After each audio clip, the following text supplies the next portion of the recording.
Yeah, the question is, are there a few spiritual practices that I would say or highlight above others as being especially important or essential for us as Western Christians? And yes, they absolutely. I would say that I would highlight two. I would highlight silence, and I would highlight simplicity. Silence, let's take that to begin with. I've already mentioned a few things about that, but I believe that the spiritual practice of silence is essential for us in our noisy world to begin to cultivate the capacity to hear what God is saying.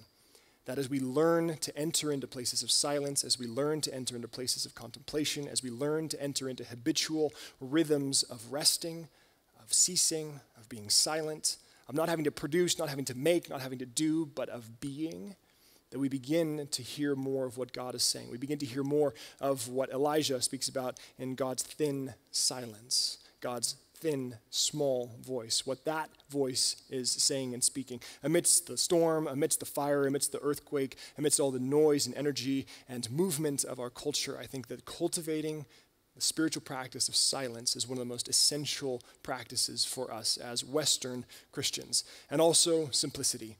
I think that we live in a world in which it is so complex, and it is so full, and it is so noisy, and the most potent and powerful institutions in our world seem to be moving all the more in that direction. We are multiplying exponentially the information that's available to us. We are multiplying exponentially the amount of items that we are able to possess and to consume in our world.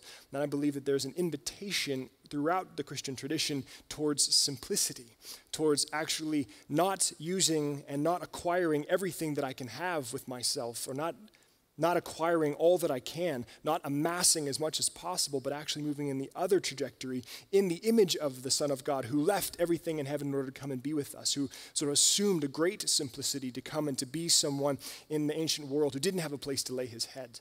That there is an invitation in that towards simplicity.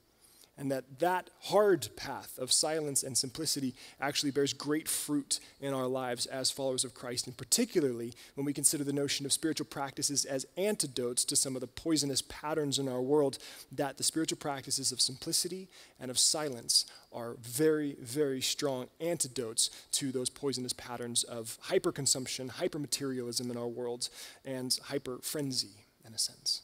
So I want to suggest very strongly that those be two spiritual practices that we as Christians seek to begin cultivating as modern 21st century people: the spiritual practice of silence and the spiritual practice of simplicity. That those will enable us to hear God in ways that we have never before even begun to conceive.